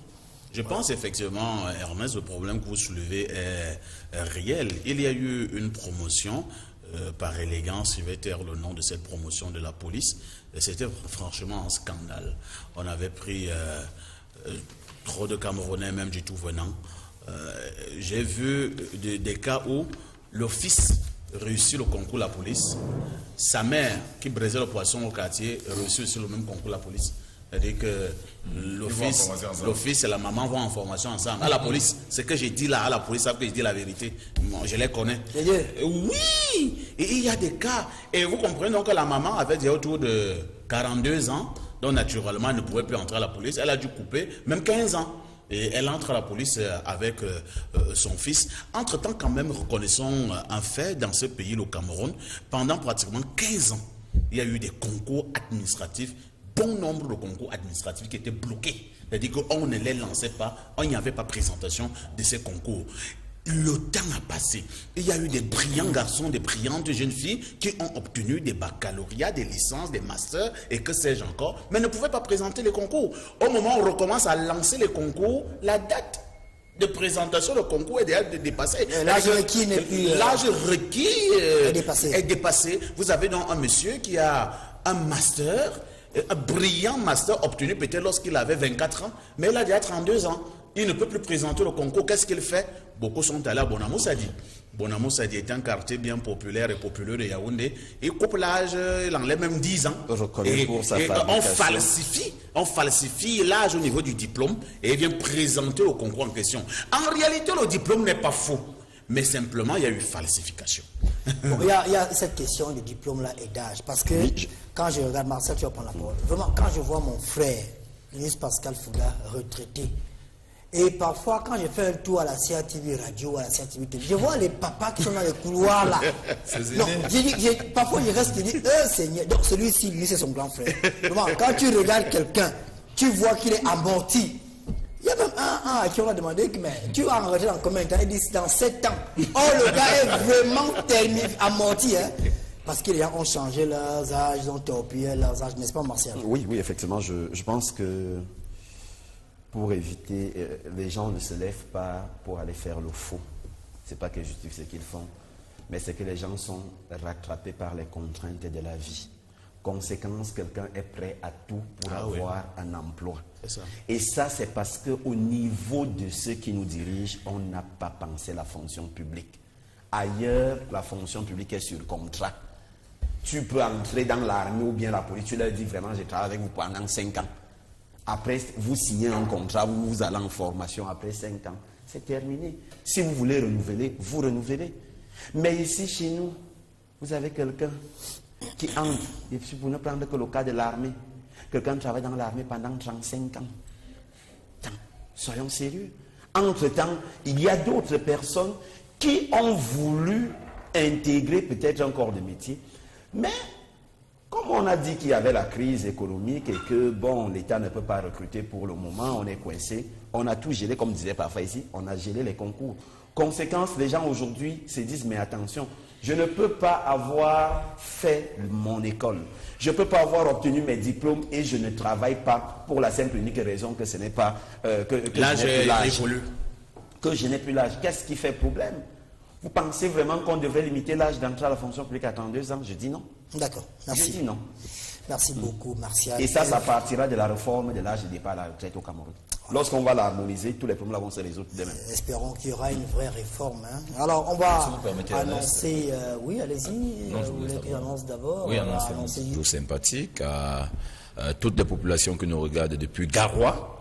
J'ai reçu 2 ou 3 coups de fil de Garoua hier. Des personnes que je n'ai pas entendues depuis près de 8 à 9 ans. Et qui m'ont appelé pour me dire que c'est avec beaucoup de plaisir qu'elles regardent ce programme. C'est la personne, cette personne-là? Je ne sais pas de quoi vous parlez. Je parle de 3 personnes qui m'ont appelé. Okay, maintenant, qui était-elle? Allez le savoir. De toutes les façons, je voudrais souhaiter un bonjour cordial ce matin aux populations qui nous regardent depuis la ville de Garoua. Je voudrais partager avec les téléspectateurs les moments émouvants que j'ai vécu hier en regardant le match Australie-Allemagne. Qui rentre toujours dans le cadre de la Coupe des Confédérations. C'est contre la partie 3-2 en faveur de l'Allemagne. L'Australie qui a montré qu'elle pouvait justement remonter le score chaque fois qu'elle était dominée. Un match suffisamment relevé où on s'est rendu compte véritablement qu'il s'agissait de 2 formations qui ont un très haut niveau. Et cela m'a fait dire une fois de plus que les Lions indomptables ont du pain sur la planche. Ce ne sera pas facile. C'est une coupe qui s'annonce très serrée pour les nôtres. On espère tout simplement que le coach Hugo Broos prendra de bonnes dispositions pour que la douche ne soit pas très amère pour nous et que le Cameroun ne rentre pas de cette compétition étant très amoché. Vous savez, quand on va dans un combat de boxe, l'essentiel n'est pas souvent simplement de gagner, mais parfois le coach demande aussi à son poulain de tout faire pour ne pas prendre trop de coups de poing.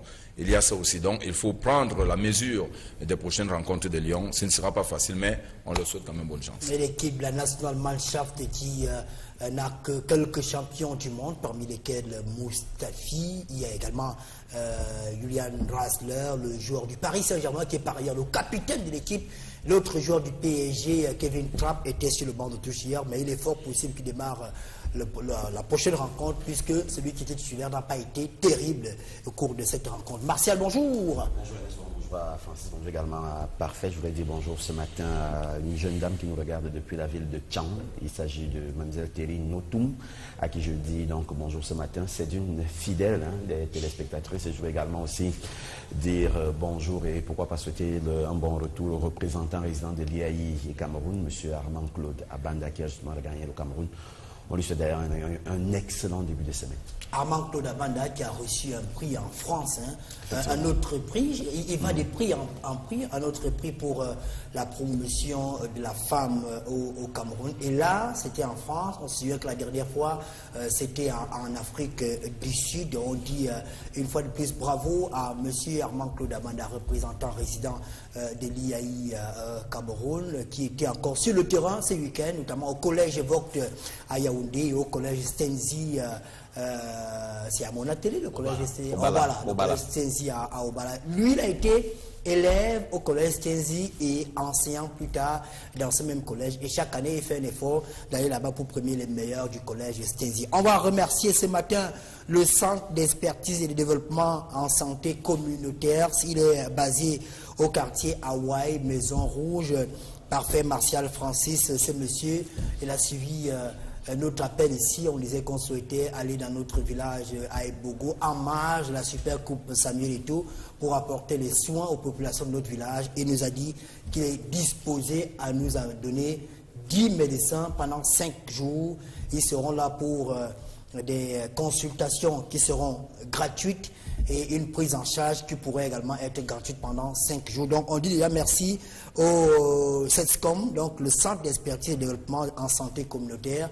On passera l'annonce dès que c'est possible pour qu'une descente se fasse donc sur le terrain, permettre aux jeunes et à ceux qui vivent dans notre village et aux villages environnants de venir se faire dépister gratuitement, mais également recevoir des soins de manière gratuite. On va aller faire un tour au kiosque pour la revue de la presse de ce matin avec Martial Tadéouna.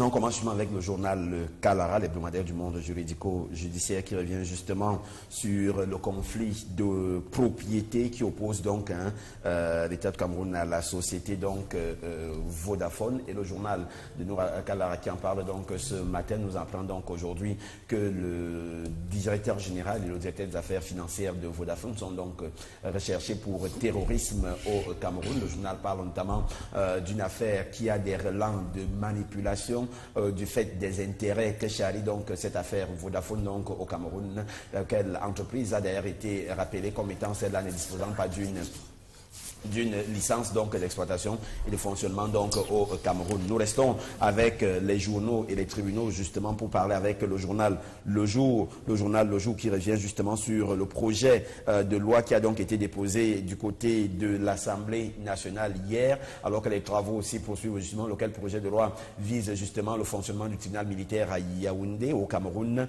Et le journal Le Jour qui en parle ce matin nous rappelle d'ailleurs que le gouvernement va changer certaines dispositions sur la loi restant donc le fonctionnement du tribunal militaire à Yaoundé. Plusieurs innovations sont donc attendues de ce côté-là. Le journal Mutation parle également aussi d'une enquête, une autre enquête qui cette fois-ci ne concerne pas le tribunal militaire mais concerne plutôt un fléau qui gagne en ampleur donc dans notre société. Le journal revient sur une enquête exclusive sur les disparitions des enfants donc au Cameroun. Le phénomène de plus en plus, on en parle régulièrement de ces enfants qui disparaissent, de ces enfants qui fuguent, de ceux-là qui sont retrouvés assassinés. Et le journal Mutation qui en parle donc ce matin revient donc sur ce phénomène-là en parlant donc d'un phénomène qui gagne en ampleur donc au Cameroun. Le quotidien L'Épervier lui également a mené une enquête, mais non plus dans les commissariats, mais plutôt du côté de la présidence de la République. Et le quotidien L'Épervier nous renseigne d'ailleurs sur une liste exclusive, une liste des personnes